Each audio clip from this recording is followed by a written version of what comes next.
What is going on, everyone? Hello, and welcome back into another edition of the Brooklyn Boys Show. Appreciate you all joining us right here on this Sunday, July 13th, 2025. Make sure you smash that like button and hit subscribe on your way into the building. It's completely free, and it helps us grow significantly right here on the show. Joined, as always, for this Summer League coverage for these Summer League games preview and recap shows. It's the great Gary from the BK Nothin But Nets podcast. Gary, our Brooklyn Nets back in action tonight against the Washington Wizards. Nets and Wizards, obviously very, very similar teams in the sense of they're rebuilding. They're trying to build a young core. The Wizards, have 8 NBA players on their Summer League roster, so they're certainly the favorites entering tonight. -6.5 is currently the spread in Washington's favor. But Gary, super happy to be back with you. How you doing? Good. Thanks for having me back. Thanks for doing this together. This collab is working well. We'll be post game today too, right? So we got the pre and post game as well. Yeah. So no more early morning recap shows. No more early morning, recaps for all you guys to wake up to bright and early. We'll be back following the final whistle for live post-game coverage, and that's the plan for us moving forward right here on the channel. Again, throw all your questions, comments, thoughts in the chat for Gary and I to get to. We'll certainly get to those. Appreciate all of your support, as always, in the comment section. Make sure you're subscribed to both of our channels, the BK Nothin But Nets podcast for Gary and the Brooklyn Boys Show for myself. We greatly appreciate all of the support right here on the show. Gary, I just want to get your thoughts. Obviously, we saw some very interesting things last Summer League game, the Nets' first Summer League game of the year, whether it was Timme almost going for a double-double, Nolan Traore scoring 13 points, some surprise performances, Tyson at the end outplaying expectations. What's one thing you want to see tonight that we didn't see on Thursday against OKC? There's two things I want to say. I want to see Yegor, and how are we saying his last name this week? Doyman? Doyman. Doyman. Doyman. However we're going to say that this week. I want to see Yegor handle the ball. I want to see Yegor lead the team in assists. I want to see him play make. And I want to see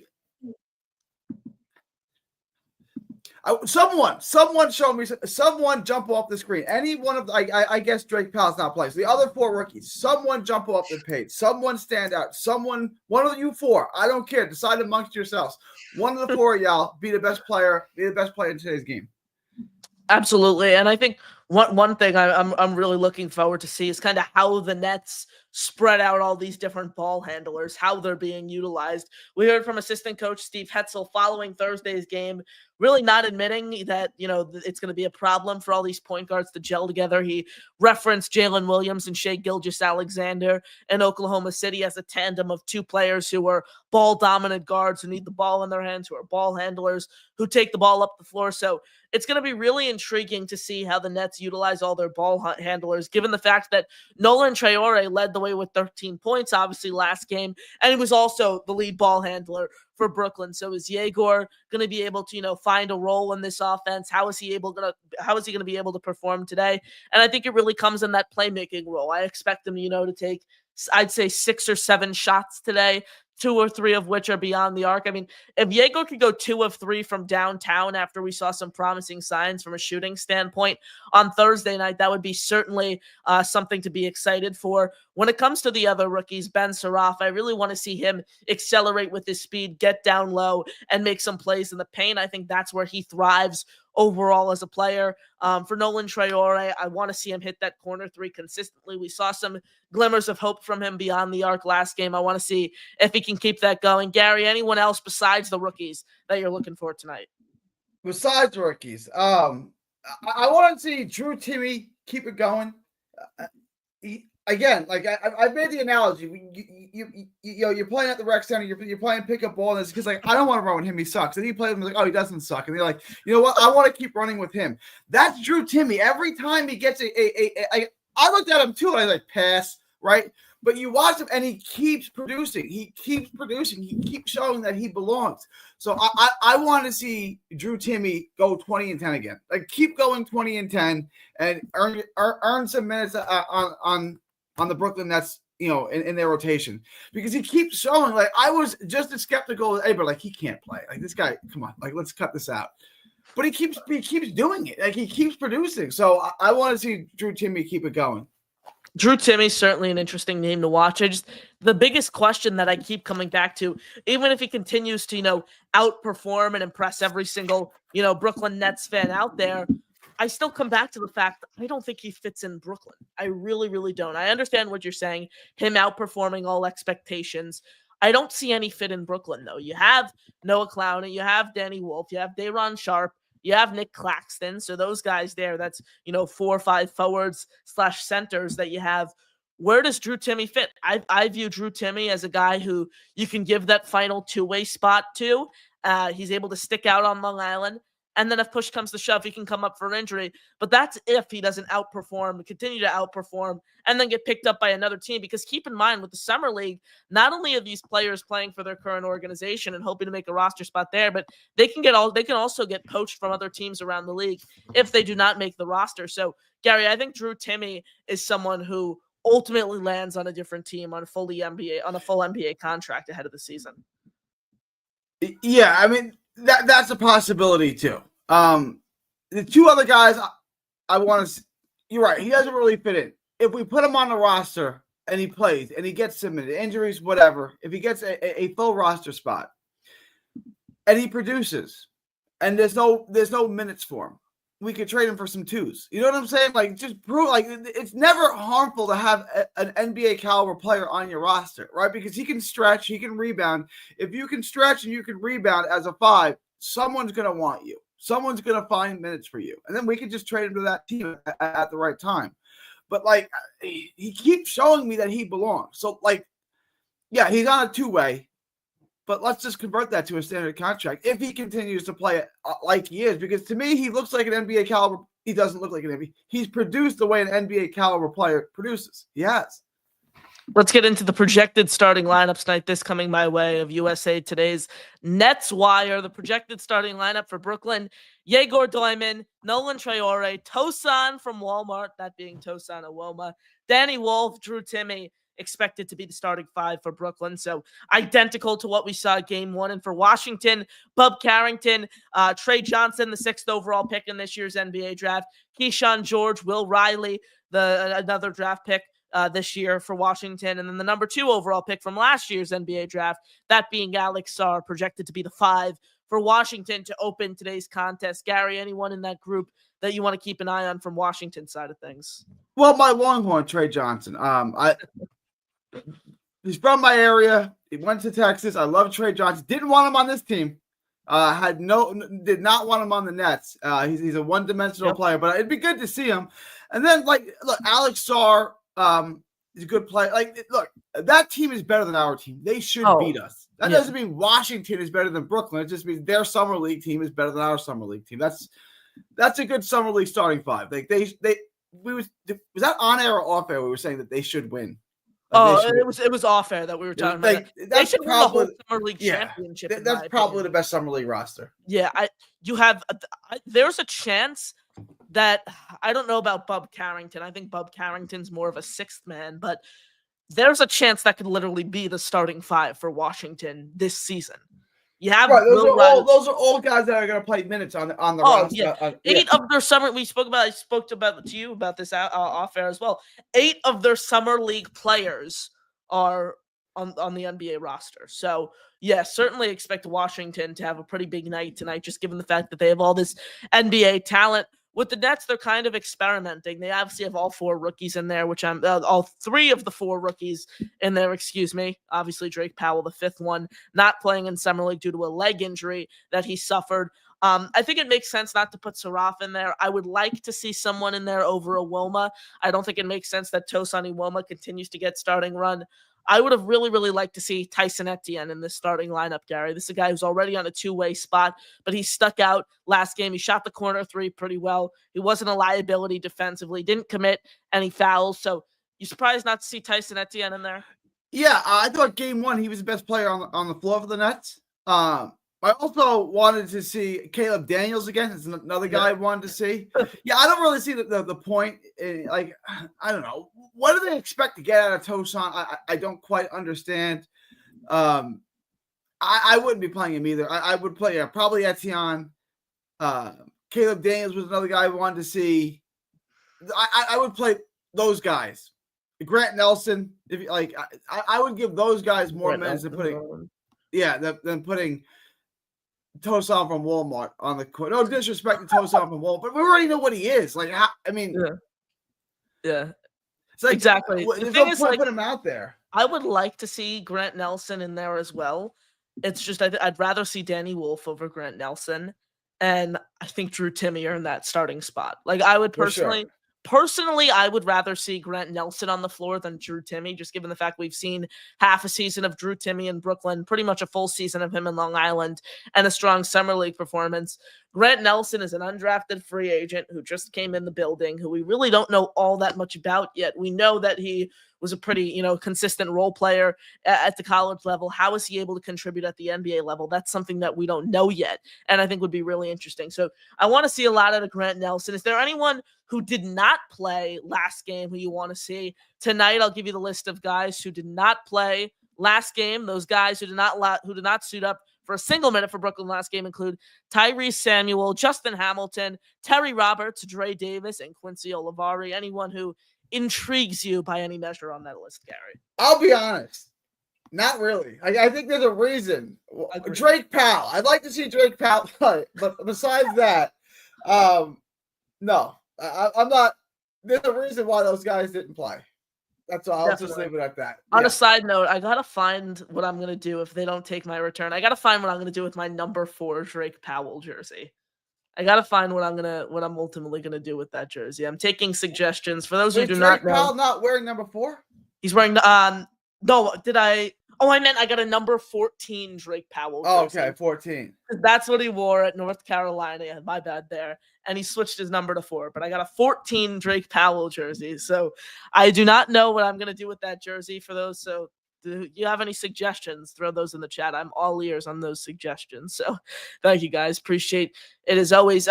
Maybe the one guy I'd want to see is Terry Roberts because we saw him as a role player on Long Island last year. How is that success going to be able to contribute against NBA level competition? I think that's going to be really interesting.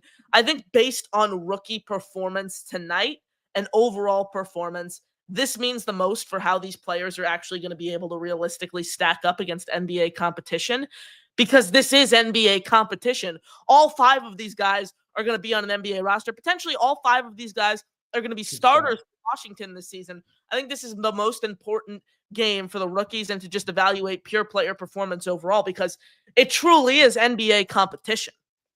Yeah, you're playing even if they don't start, all 5 of those guys are going to get rotational minutes. Those are 5 players who are all going to have regular minutes. So you're playing NBA competition. Let's see how they do. Definitely. So it's going to be certainly interesting tonight for Brooklyn. Again, I think we can both agree that Brooklyn is not the favorite to win tonight. We don't expect them to have a dominant win overall. I just want them to stay competitive. I want the rookies to play well, stay poised. I want to see Yegor Doyman with the ball in his hands, see how he performs. Again, I want to see Yegor have a double-double in one of these 3 remaining summer league games. Like, that would give me some promise. If Yegor, and if he's able to do it tonight against NBA competition, guys who are going to play rotational minutes, like you referenced there at the NBA level this year, that would make it even more promising. Ben Saraf is someone who we both agree was kind of a puzzling draft pick for Brooklyn. He had a nice spin move to open the game on Thursday against OKC, but not much after that. Anything in specific you're looking from Saraf? Do you want to see him on the floor tonight? How do you kind of view him? Saraf, he had a nice little move, like to open the game early in the game. Back to Yegor real quick. I just want to see him pop. I want him to dominate. I want him to be the best player on the court for the Nets. And I mean, that's the problem, though. I want him to stand out. That guy is good. Yeah, that's the problem, in my opinion, though, with drafting a point guard who can't shoot. Like, it's really, really hard nowadays for just a true playmaker to stick out and be like, that's the guy I want. Like, it's easier for someone to watch a game of Cam Thomas and be like, that guy's going to be a Hall of Famer, than watch a game of Yegor Doyman and say, that guy's going to be the greatest thing since sliced bread. Like, it's just the different skill sets, in my opinion, which makes Yegor stand out beyond the stat sheet, which is something he spoke about after the Summer League game. He's a guy you don't look at statistic-wise and say, oh my God, this guy is going to be a Hall of Fame basketball player. I think it's his impact beyond the stats, which is the main reason why Brooklyn's so fascinated with him. They spent Jason Kidd, you could tell, was the best player on the court. He'd be the absolute best player on the court. You look at his stat line, it'd be 16 points, 15 assists, 8 rebounds, right? It's like, but he dominated the game start to finish. Chris Paul with like the New Orleans and stuff like same thing. Dominate the entire tempo of the game. You look up at his stat line, he's got 18 points, 10 assists. Like, is that what? But you could tell that was the best player on the court, right? Like, I just want Yegor to look like it's a summer league game. Be the best, dominate. Be the best player on the court. Like, that's what I want from him. As far as Saraf, I'm still trying to figure out exactly what he is, right? Like, I saw this meme with Parker and Ginobili, and then they put Traore and Saraf next to him and said, "Our Parker and Ginobili." It's like, is that what he is? Like, is that what we're saying? Like, okay, then let me see it. Like, yeah, maybe there's some ability there. Like, but I still don't know what he is as a player. So I want to see Saraf get a lot of mention because I want to see what he is. We spent a first-round pick on it. Like, what is he? I'm not comparing these two from styles of play. I'm comparing these two from kind of when they were drafted. Saraf was drafted a little higher, and how I think their career ultimately ends up in Brooklyn. I think he's like David Duke Jr.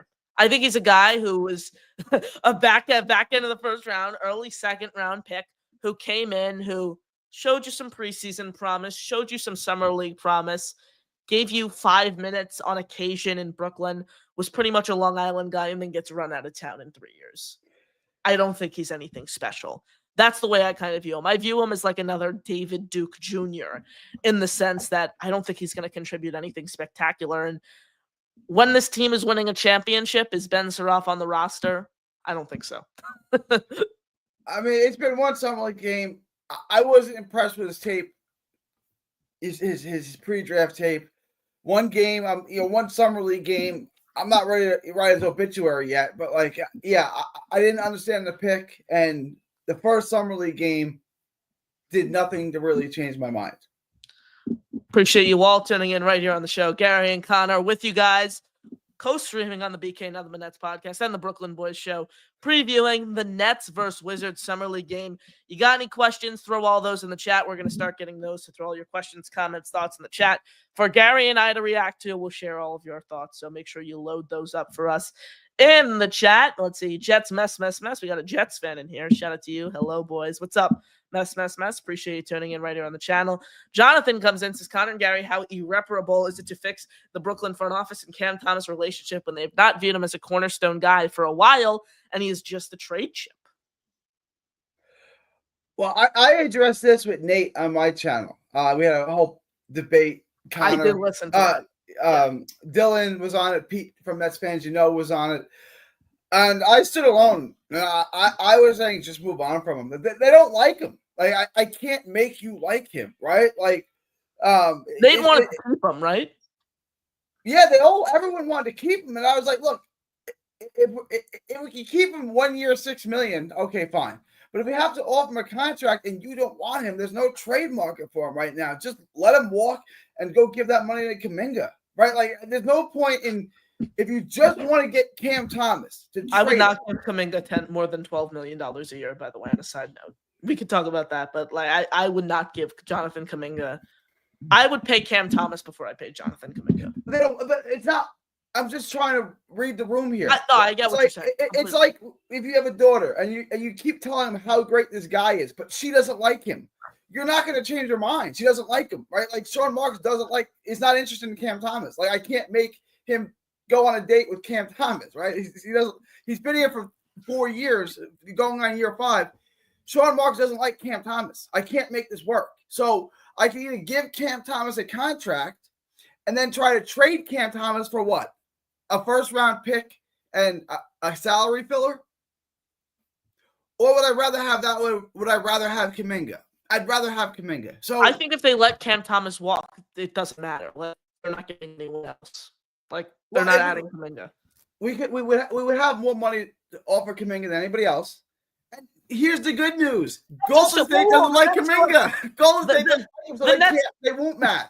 The Nets are $92.8 million below the second apron. So they still have so much money to spend until they're hard capped if they really, really want to. So if they wanted to add Kuminga, they technically can. I think moving on from Cam Thomas does not automatically indicate that Kuminga is coming to Brooklyn. How much are we below the floor? $17.3 million. Does that include the cap hold on Cam Thomas? It does. The $5.99 million. So take that off. That's 20. So we're $24 million if we take the Cam Thomas cap hold off. Yeah.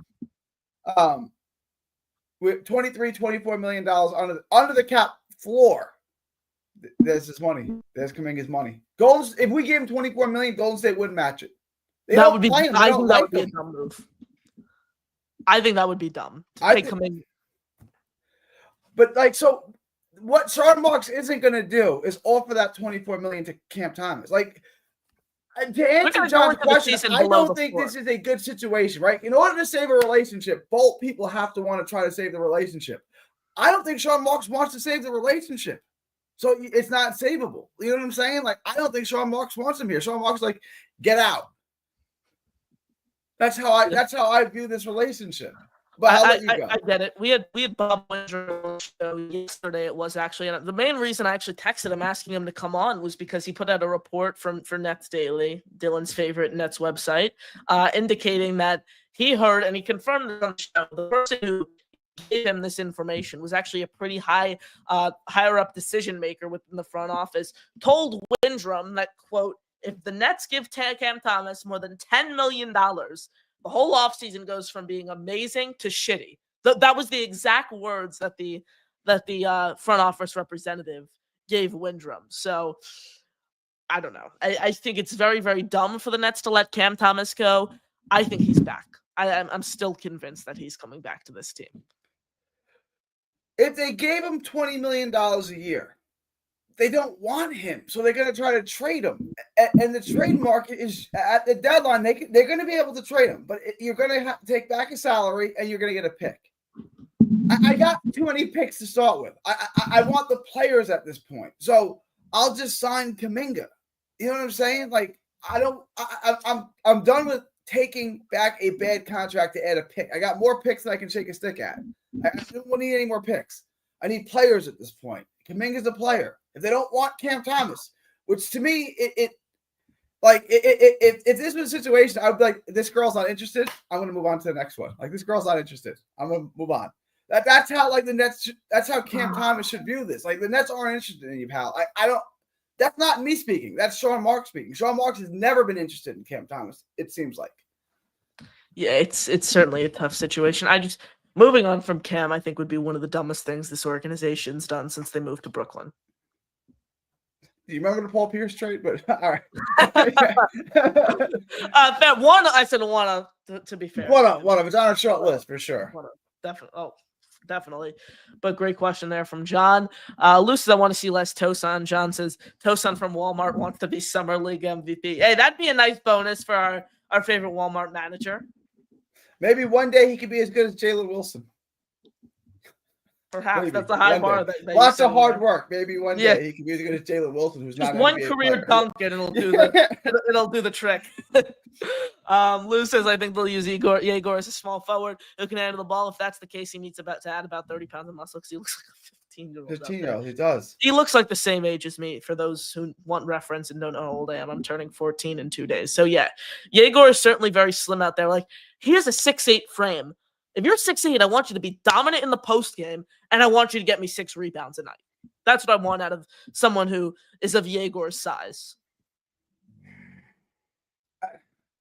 That's why, to me, he's a point guard, right? Like, why did we draft him that high? If he's not is he a wing? Because he's a wing that can't shoot. Then why would you draft a wing who can't shoot at 8th overall? Right? Like, either he's going to handle the ball, and he's our primary ball handler, or this was a terrible pick. I don't know how else to view it. Fair enough. Definitely. I think Yegor's the ball handler on this team. I think he's the facilitator. I think he's going to take the ball up, and I think he's going to be the point guard. He doesn't fit anywhere else. If he's not the point guard, there's no point in drafting him. Like, we took him 8th. Yeah. Like, that's a high pick. You're expected to be a good player when I pick you 8th. You're expected, in my opinion, to be an all-star within 4 years of your NBA career. That's the way I look at the number 8 overall pick in the NBA draft. Gary just thinks Timme isn't going to be good because he kind of looks like isn't going to be good because he kind of looks like Joe Harris. Gary has PTSD. Were you a Joe Harris fan, Gary? He does look a little bit like Joe Harris, but no, I'm starting to. I didn't think he was going to be any good because he's unathletic and slow. But you could say, and I'm not comparing him to Joker, but Joker was taken in the second round because he was unathletic and slow. How'd that work out, right? Like that's why I didn't like Timme. But Timme keeps proving he belongs. Like I'm starting to get on that bandwagon that this guy can play in the NBA. Absolutely. And I think he can play in the NBA. I don't think Brooklyn's the right fit. I don't think, quite frankly, I don't think he wants to play in Brooklyn. I don't think he wants to play in Brooklyn when you look at the roster. On a good team that needs some center help, he could be the third center for you off the bench. Third center / power forward. So kind of that first 4 or 5 stretch guy off the bench, in my opinion, if he continues this performance. Because, someone getting you a double-double a night on efficient shooting splits, that's valuable in today's NBA level, especially someone who boasts the same frame that he does. Jonathan, though, comes in and says, Connor and Gary, Yegor Demon. Yegor Doyman. I've been saying Demon for such a long time. Yegor Doyman has said he doesn't want to be the lead point guard and instead a playmaker that can be a forward. Do you agree with that? Is Nolan the starting point guard now? I think Nolan's a 2. That's how I view Nolan. This is like the $1 million question, John. I don't have a good answer for you. Like this, like Traore looked good. Like to me, if you said after one summer league game, who looked better, Traore or Yegor? I think Traore looked better, but that doesn't mean much, right? Like it's one summer league game. John, it's a great question. I don't really have a good answer for you. Like it's like wait and see. I don't have enough. I got to collect more data for me to answer this question. Yeah, absolutely. We're only one summer league performance into the year, so it is tough to evaluate. I get that 1,000%. Again, I'm sticking with my point that I think Yegor's a point guard at the NBA level. I think that's what he is. He's a point guard who facilitates an offense for you. That's the way I'm continuing to look at Yegor Doyman. John says, Gary met Timme's family in Dallas. Is that a fact? I did. Now I know where all of this is coming from. I'm joking. His family's from Richardson. And we're walking out of the stadium when the Nets beat him late in the season.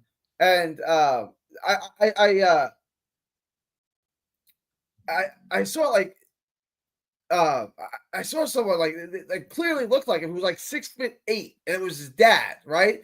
And I pointed to him. I said, Drew Timme fan. He's like, yeah. So then his wife's like, that's his dad. And then these two others, this chick who's about 6'2", and this guy that's about 6'10", walk up to us too. And I'm like, y'all got to be related. Like that's his brother and sister. I'm like, yeah, they all look exactly the same, and they're all 6'10".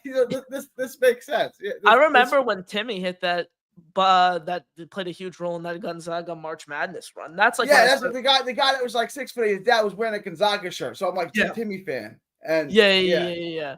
That's when Drew Timme kind of first established himself. Then after that, he never really did much after that. Like he obviously had that productive year at Gonzaga, bounced around a little bit, couldn't really find a role. I think this is the opportunity to cling on to the NBA and get a role on a team for the long term. Pop Sosa, keep Timme, Claxton insurance. I think there's a lot of insurance when it comes to centers and power forwards on this team, Pop Sosa, before you get down to Drew Timme. Keep Timme, ship out Claxton. I think that's the equation. Every landing spot for Claxton has just gone off the table. Claxton's here. I thought it would be rough to trade him. I looked at the Lakers in the office and said that's the one place we could send him. That's off the table now too. It's gonna be hard to get rid of him. He's got a lot. His salary is not huge, but it's not good. And it's like, okay, what does he offer me? $25 million for a backup center. I'm a pass. Unless you want to take back this contract, which. Yeah, absolutely. I get what you're saying there, 1,000%. Lou says, I think my screen is having issues because that can't be Gary wearing Knicks colors. No, this is a Mets shirt. Queens, New York City. It's a Mets shirt. It is Knicks colors. I suppose that's true, but it's a Mets shirt. when you joined backstage, I thought it was like a Long Island Nets shirt at first, and then I did see Queens. So It's a I Nets don't want to shirt. get off track too quickly. I just wanted to pose you this question. I should have asked you it backstage. Someone Gator threw it in Jake's chat today when I was filling in for Jake Asman on the Jake Asman show. He said, "Would you rather have the Jets make it to the Super Bowl or lose, and lose, or have the Mets make it to the World Series and beat the Yankees?" Is that a real question? So would I rather see the Mets beat the Yankees in the World Series or watch the Jets lose in the Super Bowl? But like they get to the Super Bowl. I'd rather. I'm a Mets, Jets, and a Nets fan. My pecking order is the Nets first, and then everything else comes after that. Unless the Mets could beat the Yankees in the World Series, then I would take that over everything. That's the ultimate. That's the king. In the Super Bowl. I said the Jets losing in the Super Bowl because the Jets are everything to me. Like the Jets are so much. So like that means if they make it to the Super Bowl, they had an incredible regular season, which would do wonders for my heart. It means they strung together 2-3 playoff wins, and like year one of a new coaching regime, making it to the Super Bowl is like an insane building block. So I had to go with the Jets there. But I hate Yankees. I hate the Yankees. I hate nothing more than the Yankees. That's the key. That tops anything. Like for the Mets to beat the Yankees, that would even like if you said the Nets are going to beat Minnesota in the finals, or the Mets beat the Yankees. Oh, the Mets beat the Yankees. I'm taking that. I'll just never ever let any Yankee fan ever live it down ever. I get what you're saying. Mark D says get rid of Claxton so we could pay Cam Thomas. It's not really an obstacle in paying Cam Thomas. It's not a matter of money. It's not. Mm-hmm. It's that they don't want to pay him, but they don't want him, and that's my point. Is just get rid of him. Then just let him. If you don't want him, and no one wants to trade for him, let him walk. He'll go sign somewhere for $10 million. Absolutely. Our guy Pete comes in and says, I think you want to see Doyman get open looks and not be invisible. Maybe make a few good passes. I want him to dominate. I want him to be the best player on the court because that's why we drafted him at 8. Yep. Lou, if Traore's running the point again tonight, we need to stop referring to Doyman as a point guard. If they're going to have him at the 3, he's a 3 that can play the 1. I don't get that from a management perspective, though. And keep in mind, I'm not instilling, too much faith into the rotations that the Nets are trotting out in the summer league, because keep in mind, it's still Jordy's offensive system, but Steve Hetzel, the Nets assistant coach, is the one creating this rotation, creating these pairings. So I still wouldn't instill too much trust into what Hetzel's, showing over these summer league games. Got anything, Gary? No, I agree. I mean, it's one summer league game, so I'm not going to start losing sleep over Yegor Demon. Like, well, Denome. We're saying his name, Doyman. I'm not going to start losing sleep over it. But like, Pete texted me when they drafted him, said he could play the wing too. I'm like, okay, but we didn't draft him 8 to be we didn't overdraft him to be a wing, right? We overdrafted him to be the point guard. But then they took. The only thing I can say is Marks and Jordy, make this good. Make it good. There we go. You got to sleep with this now. Yeah. This is what you guys did. Make this good. Jonathan Benseroff, probably part of a future trade package to get a star player. He needs to play, though. Like, he needs to have NBA minutes. He needs to be up in Brooklyn playing 20-25 minutes a night to be a piece of that deal. If anyone wants him, I don't want to say that. I'm not ready to give up Benseroff yet. I'm not. He wears Luka's number, so maybe that'll bring him some luck. There we go. That's a possibility. Where are we? Pete says, I know everyone has him listed as point guard, but I watch a lot of his games, and I think he's more of a wing. Demon, I think, will bring the ball up and be able to play point guard. But I view Demon as a facilitator and a playmaker. A wing doesn't really do that. To me, he's not that good of a wing. They go number 8 overall. Like, what?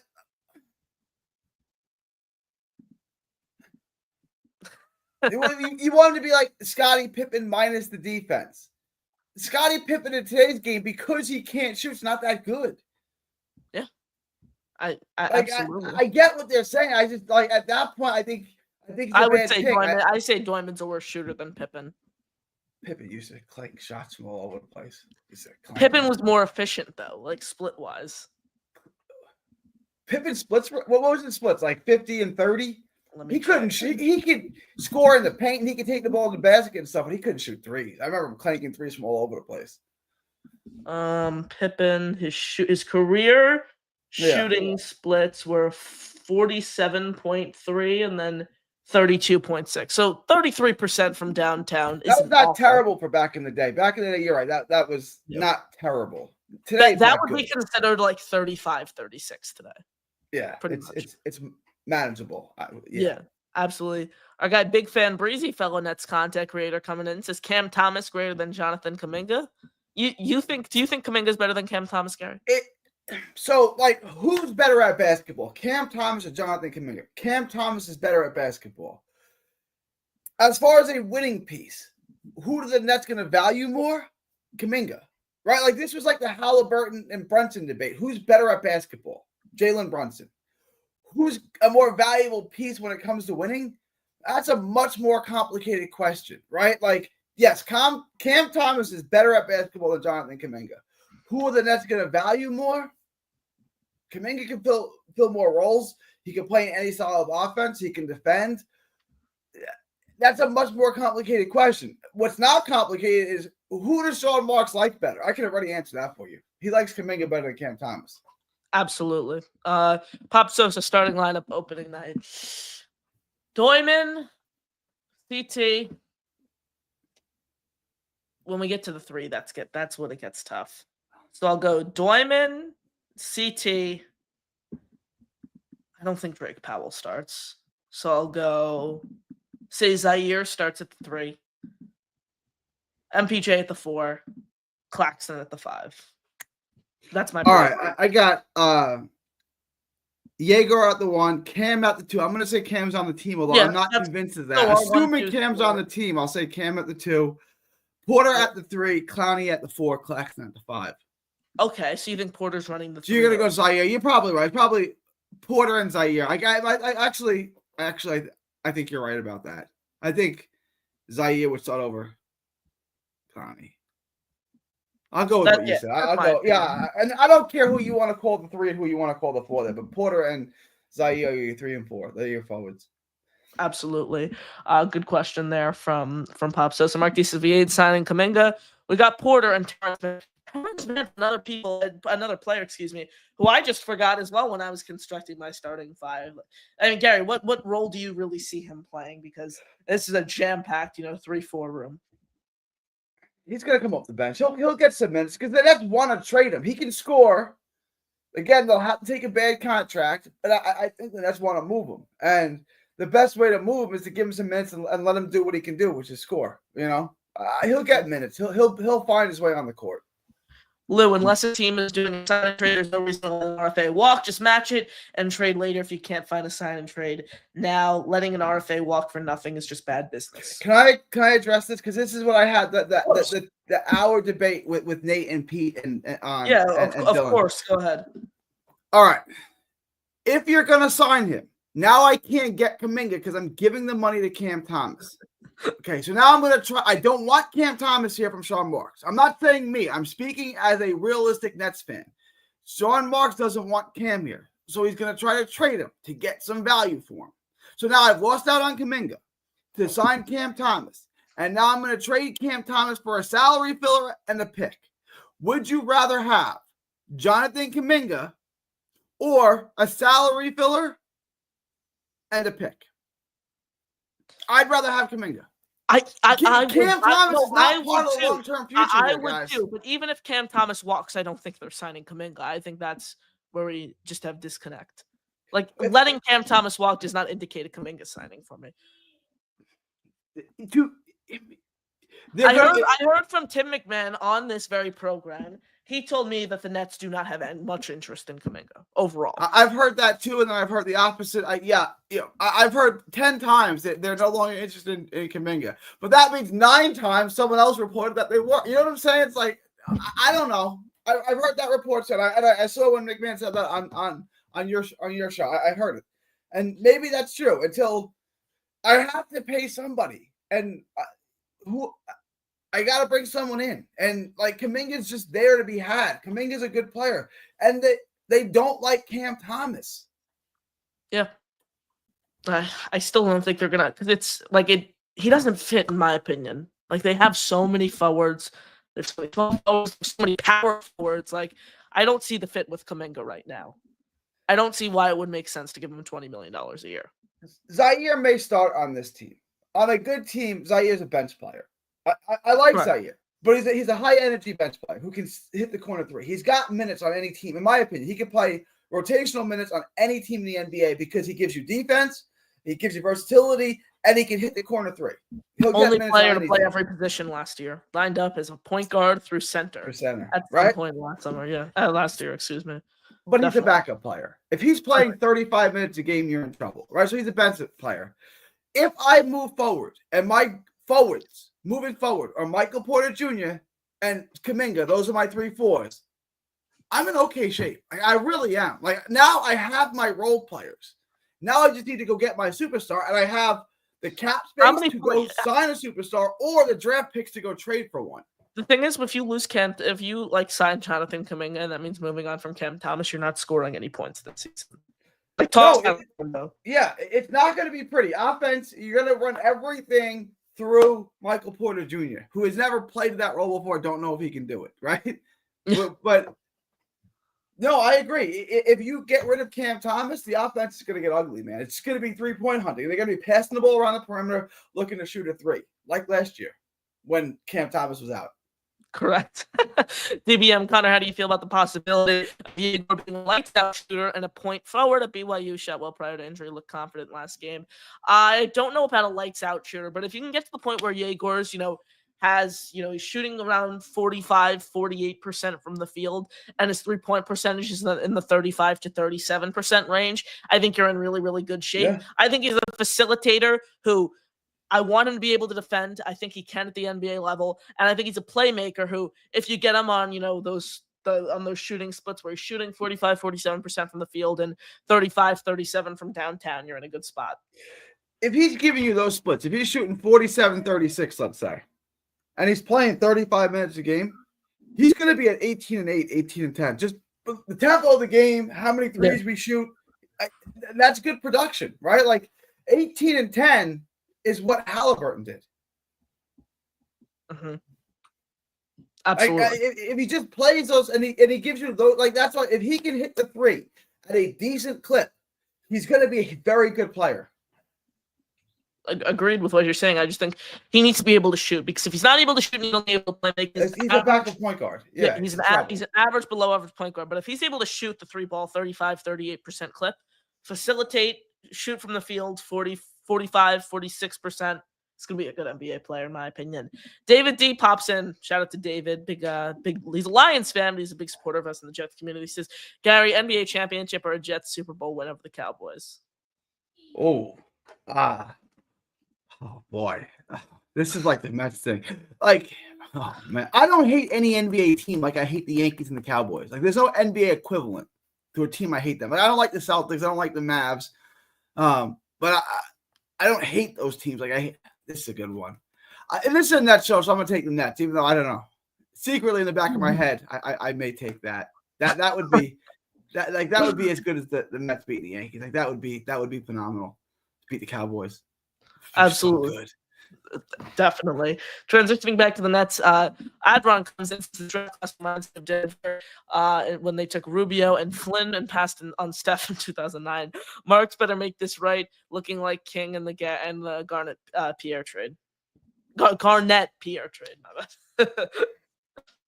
But I mean, who did you pass on though? Like they passed on Steph Curry. Who did we pass on? That you're. Sorry about that. Who did we pass on? It was Malawach. I would have taken. Yeah, but I would have taken Malawach and then traded down to 13 or 14 and taken Yegor. That was my plan. But we just took Yegor at 8. But I don't think we passed on that guy. I don't think there's a Steph Curry that we passed on. But I get the analogy.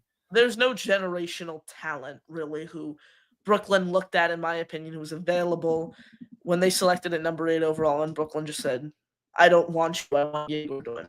I think that's the way I look at it. I think Yegor could have been there at 18, though. Like, I think that would have been a real possibility. At 19, excuse me, was the next pick they had. I think he could have been there at 19. Absolutely. So that's the one thing that I do think they reached. I really, really do. They did reach. I think they reached on Yegor overall. So that's my thought process there. Okay, Benny B says Ben Saraf's a depth player off the bench. I don't know why the Nets fans don't like him so much. He's exactly the kind of player I'd expect the Nets to pick at 26th. Gary, he's another ball handler. Like after he had taken Traore and Yegor, it's just a weird pick. Like he can't shoot. He's a ball handler. What's the plan here? Like, and I don't think he's that good, right? So it's not like he's so good and his tape blows you away. That we just got to take him. He's so much better than anybody else on the draft board. I know he doesn't fit here, but he's so good we have to take him. Like, is that what you got from Saraf? You know what I'm saying? It's like, why not Fleming? Like, why? Like, I don't understand why we took him there. Absolutely. Why not Noel? All those different guys they passed on there.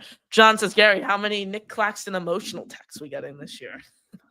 Hopefully less than last year, because that was a problem last year. What was it, 6 last year? And it was all early in the season. Remember, he tried to throw the chair cushion and someone grabbed it from him. He was out of control last year. And it was after because he dealt with injury early in the season. Yeah. So it was when he was fully healthy and he first came back from those injuries is when those issues started to occur. That was not good. Control yourself. Control yourself. Absolutely. You're an NBA player making $25 million a year. Be able to control your emotions. That's something that will absolutely go a long way. John, are Dariq Whitehead and Jalen Wilson and Noah Clowney a failed draft class, so they didn't hold down at least bench roles this past season? Well, Clowney did. Look, I can't. Jalen Wilson's a second round pick. I don't know what you want to get out of your second round picks, right? Like, they are what they are. I think Clowney can still be a good player, and I think Whitehead can be an NBA player. So if Whitehead is a 3-and-D guy off the bench and Clowney's a starting 4, how's it a bad draft class? I don't know if Clowney's a starting 4. We got to give him more. He's gonna play rotational minutes. That's fair. But Clowney's got upside. Yeah. Let's see how that works. Whitehead does too. I'm just not banking on anything out of him. I would not say it's a failed draft. Let's revisit this at the end of the year. Jalen Wilson, we could just it's a second round pick though. Like, Jalen Wilson sucks. Okay, it didn't work out, but most second round picks don't. Yeah, I get that for sure. Adron says, what are your thoughts on the Nets going and getting Bol and Imani Bates? Nothing? Not really. I mean, yeah. Again, my same answer I give, and I sound like a broken record. This is the same answer I give whenever someone mentions bringing in new players with the state of the roster at this time of year. Where do they fit? I don't think they do. This Brooklyn Nets roster seems to be set. Jordi Fernandez knows what he's looking for in basketball players, and I think Brooklyn's rolling into the season like this. That's my answer to every single player that's mentioned. Quest 1, what do you expect to see from Yegor Doyman tonight? I want to see more aggressive and shots at the rim. Gary, you mentioned multiple times you just want him to be the best player on the floor. Yeah. I want to see him shoot the 3 ball, and I want it. If Yegor gets me a double-double tonight, I will be really happy on the post-game show. I will be super, super happy. I think that's something I'm really going to prioritize looking for tonight. Again, by the way, after this, following the final whistle of the game, we will be back right here on the show for an immediate post-game reaction. So certainly stay tuned for that. Right after the game, we're live on both of our channels. So stay tuned for that. I'm going to be really, really excited if Yegor does get a double-double, because that's something I'm really looking for. DBM, we have some of the best player development coaches in the league. Why do you guys think that no one's shooting will improve? I think shooting will improve. I just don't know how drastically. I didn't say it will. I'm just saying, if it does, Yegor is a very good player. If it doesn't, he's a backup point guard. That's how important shooting is to his game. I'm not saying whether or not I think it will or it won't. I'm just saying whether it does or it doesn't is going to dictate if that's a very good pick or a very bad pick.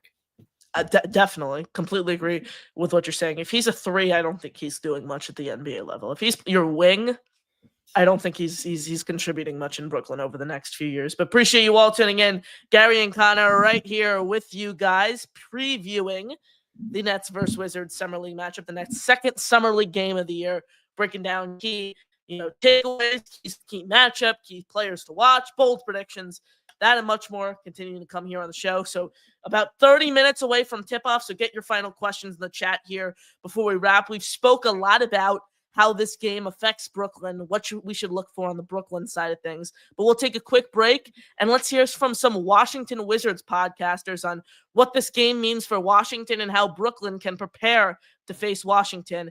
Gary and Connor right here with you guys on the show. Quick break. We'll hear from some Wizards podcasters, and we will be right back. You are listening to the Brooklyn Boys Show with your host, Connor Long. If you're enjoying the show, drop us a sub and leave a like. It helps more Nets fans find us. Quick break, then back to talking Brooklyn Nets basketball.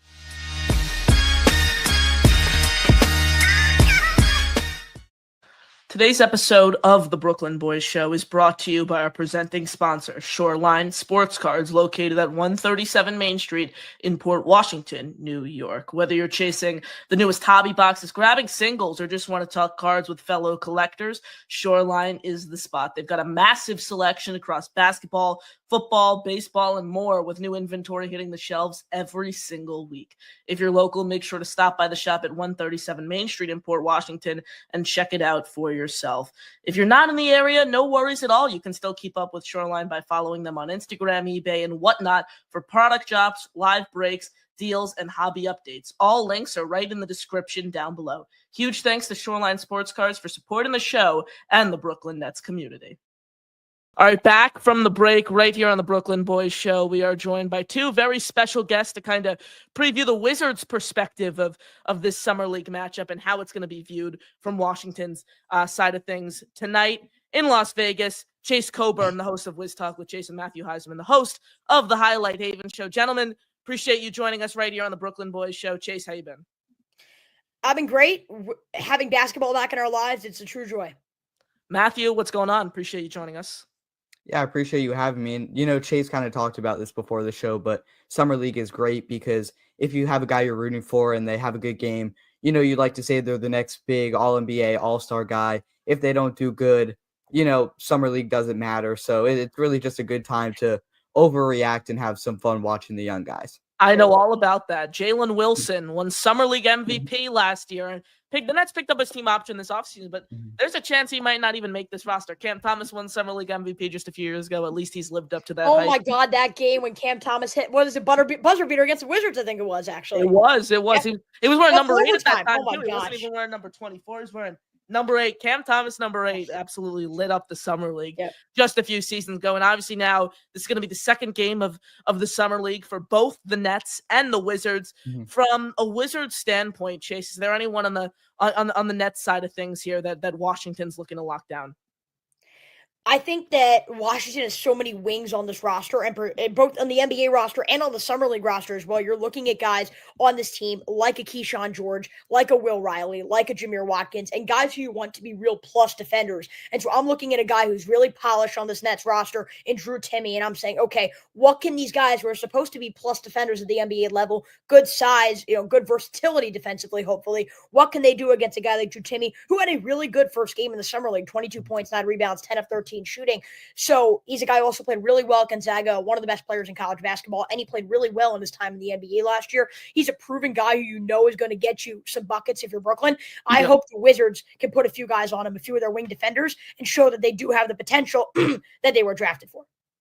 Matthew, I want to throw this next question over to you. I mean, obviously Washington has a pretty stacked Summer League roster. 8 NBA players on this Summer League roster. So 8 players on Washington's current Summer League team are expected to be on their NBA roster. That'll be released in just a couple months. I mean, my question to you regarding Washington and Brooklyn in this game, are there any player-to-player matchups that you're really excited to watch tonight? I think probably one of the bigger ones, not necessarily a matchup, but I'm just interested to see how Alex Sarr does. And I say that because this is a guy who went 0 for 15 last Summer League, right? And then we saw him during the regular season. He wasn't necessarily amazing. He wasn't bad at all, though.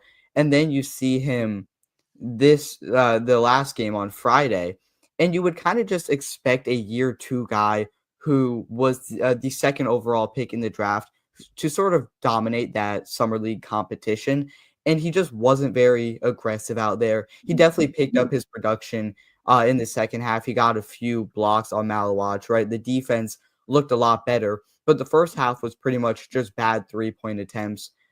So again, I'm not really concerned, but I would just like to see him step up his game a little more against the Nets. And you know what's interesting too is not just to follow on Matthew's point, you talked about Alex Sarr, some of that experience, and I think Danny Wolf as well. He really struggled in that first summer league game. We were talking about it beforehand. Kind of those two maybe going at it. Two guys who like to play from the perimeter, probably think they're better perimeter players. Very, very young. But should probably also both young, both like to go to the post though as well, and are both pretty lengthy. I'm excited to see maybe if they go head to head. And you mentioned like the second-year players. To me, the biggest problem of why the Wizards really fell apart in the second half on Friday night was because of Bub Carrington. And Bub Carrington, how the Wizards have essentially played this out is they're not drafting another point guard. They're drafting a ton of great wings. They're adding some big men, and they're saying, look, Bub, we want you to be our future franchise point guard. We want you to be the Chris Paul, the facilitator, the leader, the plus defender, the aggressor. That's the type of guy you would want out of Bub Carrington, and that's what the Wizards are hoping he could be. And I'm never going to overreact by one bad shooting performance in Summer League. I think just a little bit of rust there, but I am hoping, considering he probably won't play the rest of the Summer League, I'm hoping here in game number 2 that we can see a little bit more from Bub Carrington to make fans feel a little bit more confident going into next year. Yeah, you mentioned Alex Sarr, and Danny Wolf. They're two guys who are very similar. They both line up as 7-footers. They both like to shoot the ball. They're both, kind of perimeter defenders. They can both rebound. So very, very similar players there, Chase. You mentioned Bub Carrington, who's obviously played a big role on Washington's team last year coming off the bench. He played a pretty significant role in the first Summer League game. Is there anyone under the radar, though, that Brooklyn fans should be concerned about tonight? I think that A.J. Johnson, I wouldn't exactly call him under the radar just because he's so athletic, but when he gets a full head of steam, there's no stopping him, and I think he has a lot to prove. This is a guard rotation in Washington now with Marcus Smart and C.J. McCollum added in. A.J. Johnson, he needs to fight for his minutes. If not, he's going to be in the G League again. And we know he has a lot of the potential. I think he was the 22nd overall pick from Milwaukee, traded to the Wizards in the deal with Kyle Kuzma at the deadline last year.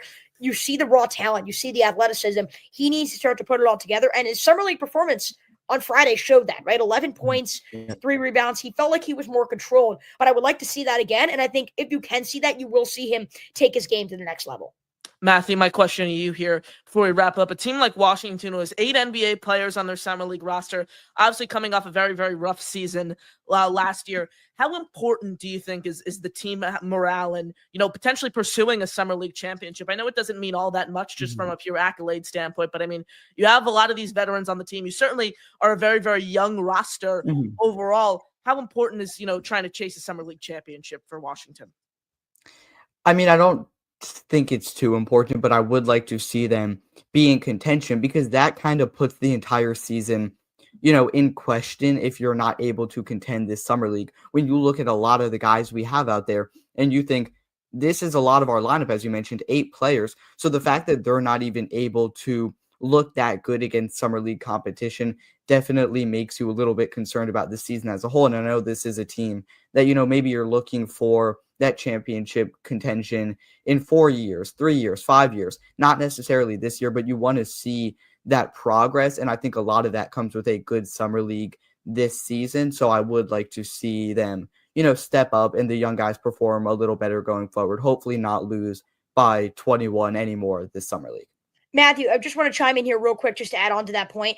Obviously, it would be really cool for this team to contend in Summer League. In my opinion, though, I don't want to look as much in the team result, and I want to look more at the individual result. Obviously, that's not what you want if you're looking for someone who's more of a team player. But I think if the individuals can progress in their own way. That's what I've been saying for the Nets, especially with a team like the Nets that has 5 rookies, for example. Like, I'm more focused. I'd rather see, Yegor Demon and Nolan Traore combine for 30 points in the. Because for me, like on the Wizards, like for example, Liam Robbins is on this team. Like, if Liam Robbins contributes to a win, like how this team meshes together, this isn't going to be your roster next year. It's some of those guys, but it's not going to be your full roster next year. So for me, I want to see more of the individual progression. And if I see that, I would then feel that sense of confidence going into 25-26. Yeah, absolutely. Matthew, Chase, really appreciate you hopping on with us right here quickly ahead of the Nets Summer League clash. in Summer League in Las Vegas, Nevada. Chase, let everyone know where they could find you, your incredible work, and I appreciate you joining us. Thank you so much. Wiz Talk with Chase on Apple and Spotify. Every single thing I do is going to be on Chase's Sports News on YouTube. Check that out at CSN 504 if you need to get it that way. And you can find all the links to all my work there. A huge series, 32 on 32 over there. Please be sure to check that out. Matthew, appreciate you joining us. Let everyone know where they can find you, and got your final thoughts. Air those out right here. Yeah, Connor, I appreciate you having me on. You can follow me on Twitter at MatthewH_Haven. YouTube at HighlightHaven_24, and then the DMV Football Gauntlet on YouTube as well. If you follow me on Twitter, I'll put links to pretty much all my work whenever I post anything. But I'm definitely looking forward to this game. I think my last thought is that the 3-point shot really determines this game. The Nets shot 25% from 3 in their game. Wizards 25.7% from 3. You see guys like Danny Wolf and Sarr maybe trying to do too much from beyond the arc. I think whatever team can be more efficient from the 3-point line is the team that's probably going to end up winning this game. Correct. Great point there. Follow Chase and Matt. They do incredible work. They both cover the whole NBA. So just basketball coverage as a whole, Wizards coverage. Follow Chase and Matthew. They do such great work, and we appreciate them joining us right here on the Brooklyn Boys Show. Back to regular programming.